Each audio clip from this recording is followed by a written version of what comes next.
Good Here, morning, Trish. Morning. Wendy Moore. How are you? I'm good. How are you? Doing well. So we have a lot of stuff to go through today. So I hope everyone buckled up. Some are going to be fun conversations. Some are, the second part of this is going to be a lot more of a challenging conversation where we're going to have to talk about something that we generally don't want to think about, don't want to talk about, but it's something we all need to do. So we're going to start the first part of this about talking about, obviously, about unforgettable client events and experiences. And I'm sure many of you heard, and this might be new to some of us, our fellow Compass colleague and a close friend of mine, David Yoon, has recently passed away. And in talking to many of the people in our mastermind group and stuff, look, unexpected departures from the world lead to unexpected challenges. And many of us, if you guys have shared, our parents have loved ones, have businesses, and you guys have put so much into this. But it is something that no one, I find, is really actually prepared for. And since it's happened, I've had more people individually reach out and ask me about this than I care to really share. So I want to start going through this with all of you where, God forbid, if the worst case scenario happens, the people closest to you and your business continues to live on. Sound good? So look, unforgettable client experiences and events. Well, look, it goes back to the same simple concept of real estate. There's before, there's during, and there's after. So when you start thinking about events, we have an events playbook that we'll share with you. And they're all different types of events, from individual events that are like coffees, teas, lunches, dinners. There are small group gatherings, right? Where we always talk about these more as like social capital. You guys have these amazing communities filled with people.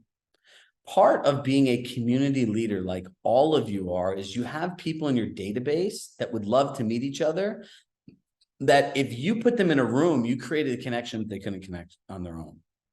Think about this. The chat, I know, remains open. So hit yes if this is true. Who here has two clients that they can think of in their database that if they reached out to each other cold on LinkedIn, could not get a coffee meeting or anything, but they'd benefit mutually and they both would show up if it was a small dinner you set up? I'm going to hit yes.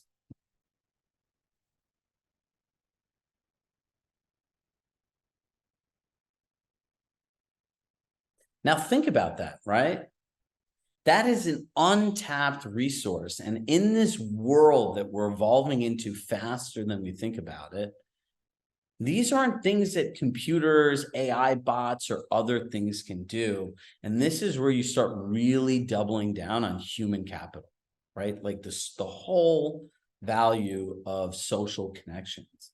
And look, I always said this, that in working with clients, the most valuable thing that everyone could lean on that has not been commoditized is after. And if you're smart, I would write this down. I would start thinking about my client events. Whatever you want to do, obviously the holidays, we talked about the Thanksgiving video. The Thanksgiving video is a great way to reignite your database. Now, in doing this and thinking about the lifetime value of a customer, I would find all those best customers, and whether they're understanding who they are, whether it's coffee, lunch, or dinner, I'd start having meetings with these people. That's a good use of time and money. The second part is I would start planning out all of my events for at least the first half of 2024. And here's why I would be doing this. When you're doing this and you work with buyers or sellers or people that are moving in the community, you can have like the benefits of working, I'm going to make this up, the Rob Lane team in Texas, right? So when Rob does an open house, he can actually sit there and put this benefit sheet out on the benefits of being part of his community. Now, this is a whole nother part of your value proposition that literally nobody's doing. I believe the only person I think logically that I know could be doing this is Gretchen Coley, because she's invested tons of time, money, and resources in taking everything I humanly have in my brain and putting it into her business. So a big shout out to Gretchen and her team that are on here today doing this, and ask her. All of this stuff works if you put the work in. So this is how I want you to reimagine your business, right? And when we start talking about end to end and what we believe our future of our coaching business is, It is creating a single platform with one membership that gives you all the coaching you need. When we hit our metrics of getting 2,000 people enrolled, we'll hire out every coach down to an event planner that can give you the templates, the resources, where everything's plug and play where you hit a button. So for me, it's always like, what's the shortest path to implementation? And in the interim, we're going to roll up our sleeves and we're going to do it ourselves. Now, when you start thinking about an event, you need to think about what is the journey of the customer. Like if this was a movie, it'd be like, well, what's my story arc? Well, it all starts with the invitation. So if you're using like paperless post or any of those things, it's very generic. So if I was doing a client event, and I'm going to make pretend if I was an agent, what would I do? Because that's what people always ask. Chirag, if you're an agent, what would you do? Number one, I'd be getting nice printed pieces of stationery and I'd be handwriting these things. There's companies that you can find that do what looks like handwritten notes for you, but who doesn't like a good old-fashioned invitation? You know, this goes on people's fridge, their cork boards. It's something that represents your brand to everyone you're with. So number one, you have an actual physical invitation. Number two, then there is a time lapse that goes by and then you create a digital invitation. Number three, there is an RSVP date. Number four, there is a personal phone call that goes out to these people. Then number five, you want to understand, and these are all the things that just go into an invitation. Number five, when the people are there, what is the experience you want to create? Like, what do you want somebody to think when they're at your event? How do you want them to feel? And what do you want them to do after? That is a specified action. And then after the event, what is the post follow-up? Is it an email? Is it a phone call? Is it a text message? If you've invested the time and money for parts 1 and part 2 to deliver a great event, plan it purposefully, put handwritten invitations, I would get on the phone. I would call and thank every single person for coming there. I would send a video to these people. You could send text messages to these people, but realize video and phone calls trump emails and text messages all day.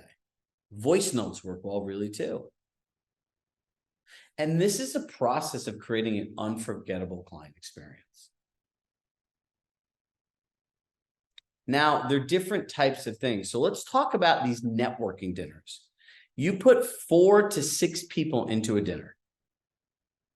And your job at this dinner is to be nothing more and nothing less than a facilitator. You should not be talking a lot. The goal of the event is to get them to talk to each other. You see how here we our goal every time is like try to create meaningful connections. And I always joke around saying that the chat box is my version of Tinder, right? Like you guys all kind of just connect with each other. Some people swipe right, swipe left. They actually make the connections. That's the important part in this. So if you know that 2 people would benefit from knowing each other, put them in a room together. Because then when something great comes out of it, they're going to say, yeah, you know what? I'm so happy that this blank and blank happened. It's because of Rob and the dinner we had that all these things happen. And that adds value. That's about experience. If you're having, so that's small get-togethers, right? Now, hit yes if you do larger client events. Anybody? Sarah? Katrina? All right, so I'm going to call on somebody. Katrina, where are you?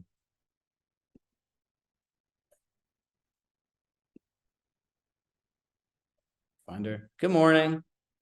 Good morning. There we go. Hi.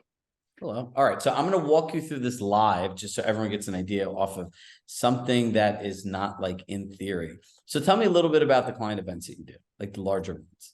Yeah, I just did one in May and I followed pretty much the plan that you had outlined here. And because I attended your classes last year, for the first time ever, I was able to ask for sponsorships and it made a huge difference for us. So it was a wine event at a winery around the corner from my house. And so tell them a little bit about the sponsorship stuff, the templates and how you followed it and what came out of it. Yeah. So attending your classes, Chirag, it made me think, why haven't I been asking these people for sponsorships? I've been sending them business for 10 years, 15 years. And what have I gotten in return? I've gotten great service. Yes, absolutely. But why not ask them to help me out? And then they can actually meet these clients with whom they have relationships, but might not have met them in person previously. So I reached out to one of my top lenders and one of my top settlement companies and asked them to co-sponsor the event with me. And immediately they said yes. And due to RESPA regulations, they said they could only sponsor up to the level that I am able to participate in it. So we split it 3 ways. And it ended up being such a glorious thing. They brought swag. I introduced them to all of my clients who were there. It was just so meaningful to everyone to have that connection at this event. So number one, if you're just sending people business and they're not doing anything back, it's either pay in or get out. I always joke around, there are only certain amount of job fields and unique that the person's experience that they create for your clients are good. Well, look, the reality is finding really good home inspectors that are honest, that don't blow up deals and that speak for your clients, like that is like a needle in a haystack, right? So, but a lot of these people, you have to realize, number one, the clients that are there are their mutual clients. Number two, every person has their own money or corporate money to spend on advertising, marketing, and collaborating with their clients. Don't let them say, oh, you know, especially lenders, they're the worst. Like to say, you know, like if I send you a deal, I can't do anything. Here's just a quick side note. Any lender that calls you, because you guys get cold calls from them all the time, you know what you say to them? Hey, look, I'm always happy to try new people. If you could send me this type of client, a client between this price and this price, and it's a great experience for everyone involved, I'm happy to send you business going forward. So the people that are calling are the hungry people, right? So there are people out there. So look, in doing this, how did you follow up with your clients after, and how many people attended the event? I invited probably 150 like couples groups, if you will. And children were allowed to attend and pets were allowed to attend. So that was a new thing for me. I hadn't had that experience before. And I also asked them to bring items to, it was National Pet Week. And so I asked them to bring items to donate. And this is something I picked up from one of your sessions as well. And people loved that. They filled up the bin with like toys. I ended up inviting 150 groups, like 70 probably RSVP'd guests, and then 50 arrived and came. And so you just have to know that in your head that not everybody's going to show up. Something's going to happen, and don't be upset. I mean, and you are nervous anyway to host this event, but it was a really fun time. And after it was over, I followed up with handwritten notes. Perfect. So send handwritten notes, and next time to the people who have the highest lifetime value, call them. And those people, it's a good time to re-engage in a personal thing. And think about this.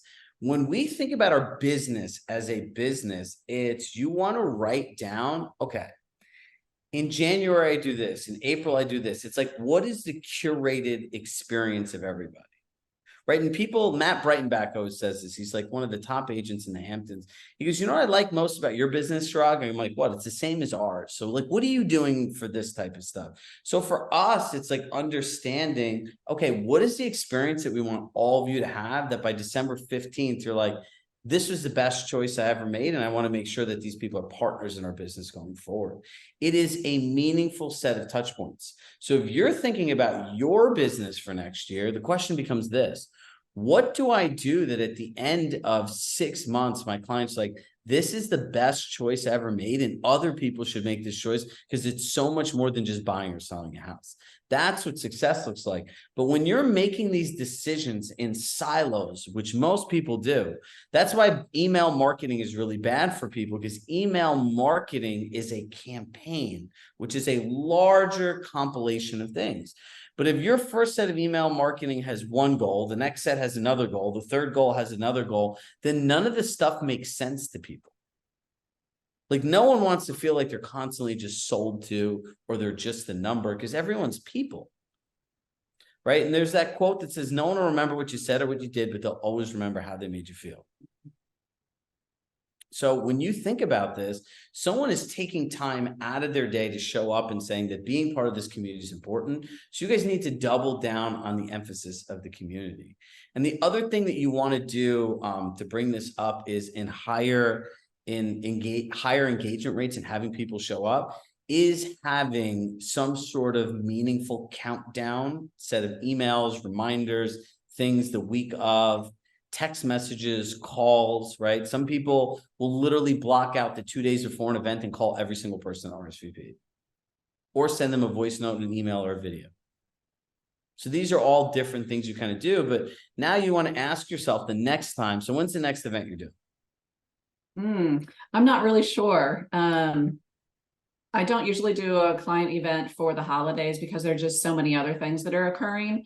I did just do something for Labor Day weekend. It's not an event, but I hand delivered Labor Day rosé to my top GCIs and top referrers on Thursday and Friday. And I had someone helping me with that. And it was a big 2 days for us, letting them know we're going to be coming by, and then doing the pop by, and then people asking you to come into the house and spending time with them. It was a very, very big couple of days for us. So we're just coming down off of that at the moment. I want everyone to pay very careful attention to what she's doing. Like if you're a farmer, you've planted all the seeds and you're continuing to water your plants and then they grow.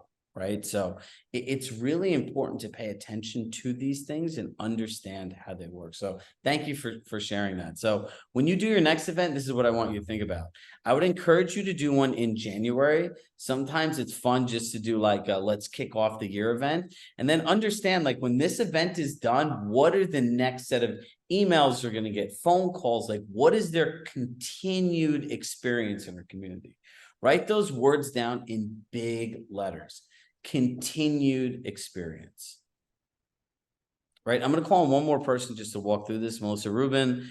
Melissa did a toy drive and followed the blueprint that I gave her. One of the things that a lot of people don't know, unless you're in Westchester County, I had this whole lifestyle brand. David saw this, and we used to have these huge toy drives. So when I was David's student, I would joke around. David's my coach, mentor, dear friend, and he was a real adult at Chirag Shah Coaching. And so when I met David, I was like, I'm going to do this toy drive that's going to have hundreds of people, and we're going to donate over 1,000 toys to charity. So David's like, where are you going to do this event? I was like, I don't know. Where are you going to find the people? I don't know. How are you going to get all the toys? I don't know. But when you look at Chirag, he'll tell you unequivocally all these things are going to happen.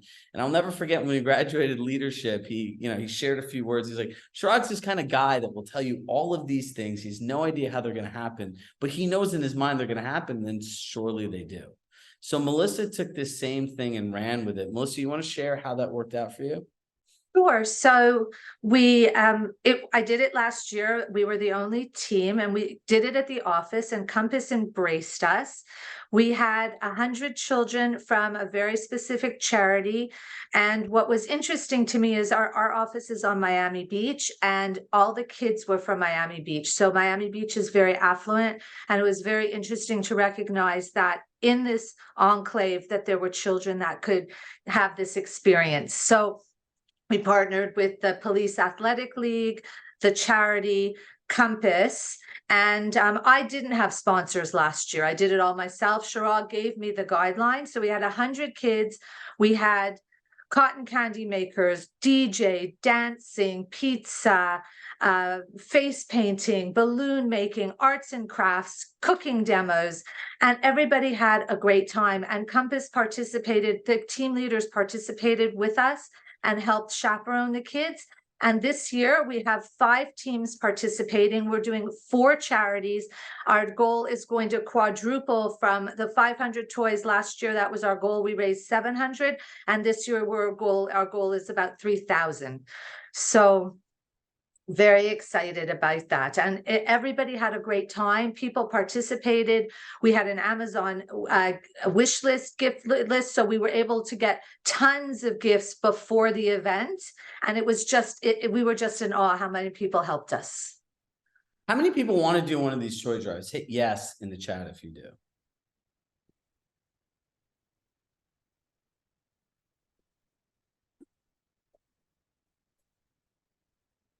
All right, so here's what we're going to do. Look, to me personally, as a human being, Chirag Shah, this to me is something I care about more than a lot of other things. So for anyone that wants to do a toy drive, I'm going to partner with Melissa, who's always happy to share her templates and information. And we'll do a joint call together for both groups, and pretty much an open call to all the people in our community. And we'll do this in September because you need to actually start planning for this stuff now, correct? Yeah, absolutely. We've actually picked our date, which is December 3rd, and we picked it because it's far enough away from Christmas. It's right after retreat and Thanksgiving. And in a perfect world, if we could all do it together, imagine how much joy we could bring. But if we were all doing it December 3rd, oh my gosh, across the country, it would be super fun. So look, here's what I want you guys to do is, thank you, Melissa. We'll do another call about this. And look, this is what we're talking about like doubling down on value for people. We know this is what you want, and we're going to do that. So look, for everyone that is going to do this, we will shine our own spotlight on this with the 12,000 agents that we have in our database, as well as Compass Corporate. And if this many of you guys are doing it, there's some cool things I could do with my friends on the exec community to get just some more people and some more exposure for you guys. Because look, every kid deserves to have a toy on Christmas. Like it's like you've never seen any. I cry talking about this. Like, it is crazy how many kids just don't have anything.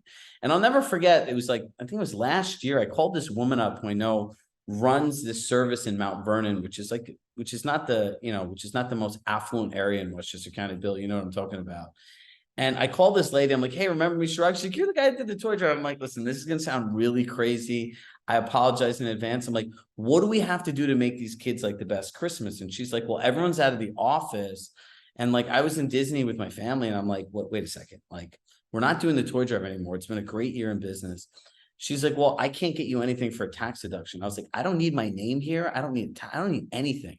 So in the end, we send the money, and they got the people in the fire department to dress up as Santa Claus. And this was like in the middle of COVID.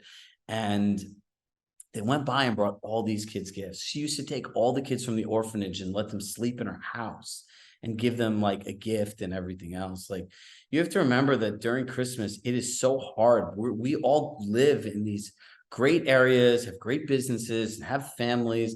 Like, think about for some of these kids that are in school and watch all this stuff. You go to some of these places and you watch the way kids' faces light up. Literally, I leave with an eye full of tears every year. And we'll be doing something in our event space this year with the schools and everything in the area. But look, if this is something that we can all do together, this is like one of the most fulfilling things to realize. Your database, your community wants to work with people like this.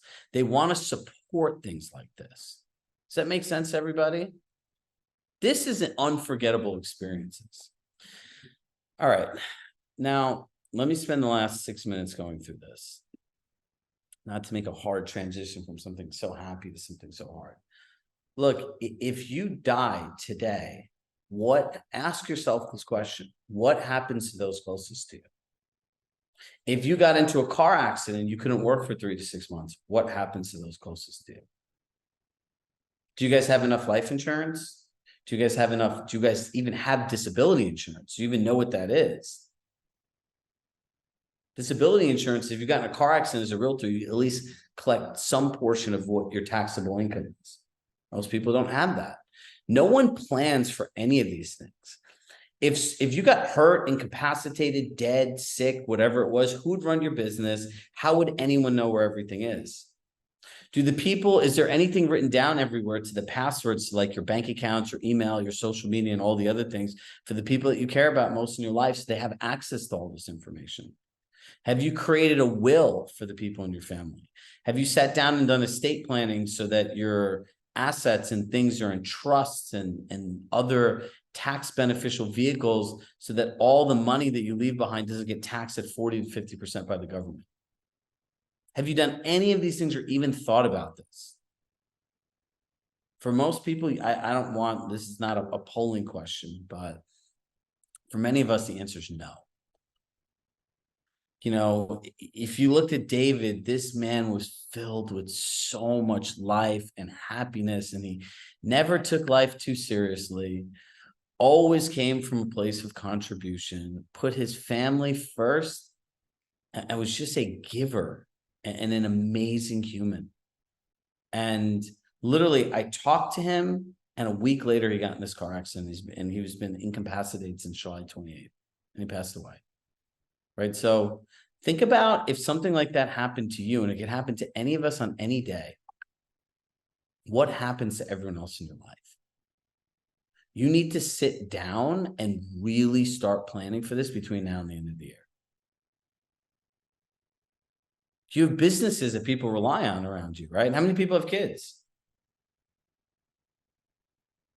How many people have other people in their lives that depend on them? And even if you don't have someone like an actual physical dependent, don't you want to be thoughtful about your life's work and where it goes after you're done? We all need to plan for this. And the next level below death is a long-term injury or sickness. Medical bills are not cheap. You know, I'm looking, like, you can look at like mother-daughter teams, right? I'm looking at Chelsea, and I know her mom's on here somewhere. Her mom might not be. Well, think about it, right? Like, what is the transition of the business? What does it look like? There's so many of us that become so reliant on people in our lives, and you just think they're going to be here forever, and that's not always the case. Every job, every process, every single thing needs to be documented. Because whether it's you or somebody else, you don't know what's going to happen. It's something everyone needs to be prepared for, but it's something that no one wants to think about.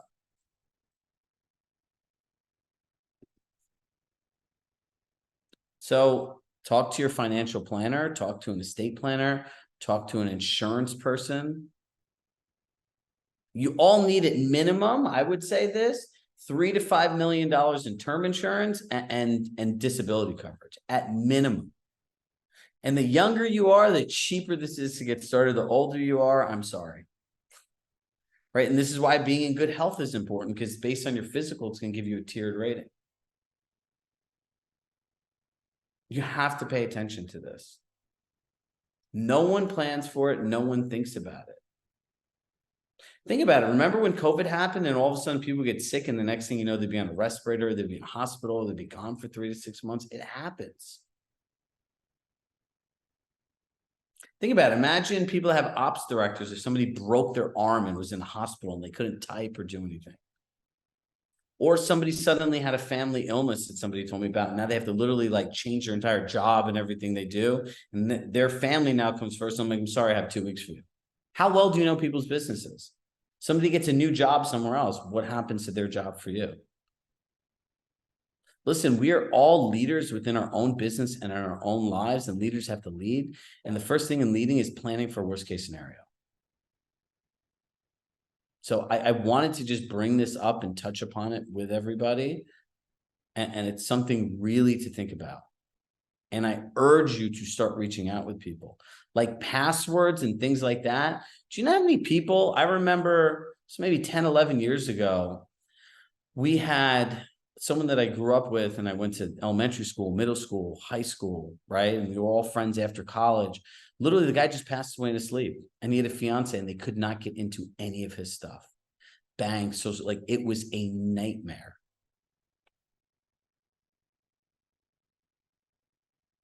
Responsibility. We're responsibility to ourselves and those around us. If you're a team leader, right? Nicole Blanchard, I see your group in there. I see your sister here, right? So you think about this, what happens to your team if something happens, right? How does everything keep going? So if anyone needs recommendations, we're happy to have it. Everyone knows some of these people in their lives. If you want, Chirag at ChiragShahCoaching.com. I'm happy to share any of the people that I personally use for all this stuff. Look, it's something I'm going back, and I've thought about this a lot. And look, everyone has things they have to clean up, but this has to be the most ironclad, bulletproof plan that you have.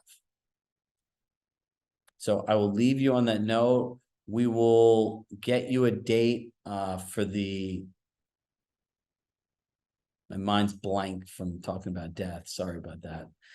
We'll get you the date for the toy drive, and we have lots of stuff to share about this. So look, everybody, the world is a great place. We are all in the perfect place right now, and we're just too good to stay here, because we're all going to keep moving forward, and we'll keep moving forward together. So, you know, like everyone, when they go home today, like be present, love the people that you want to love, live a life, build a business based on structures, systems, And remember that time, you can't buy more of it. And we really, really want to focus on being present. If you look at this statistic, and I'm sorry, I'm going a couple minutes over. If you spend 2 hours a day on your phone, assuming like you're up 16 hours a day, you're spending 45 days every year on your cell phone. And we all know that we spend more than 2 hours. So if you're spending 4 hours a day on your phone, that's 90 waking days a year that you're spending on it. That's an entire quarter. Life is precious. Love the people in it. Love the life that you have. Don't take life too seriously, as David says. And look, just move forward, everybody. We got your back. We have all kinds of fun things to do. And look, I understand that this is a very challenging economy for you, but I promise you, and you know I'm always true to my word, I am going to be here 10x between now and the end of the year to make sure that all of you are set up for success through the end of the year and into 2024. So with love in my heart, I love you all, and I'll see you guys all soon. Bye, everybody.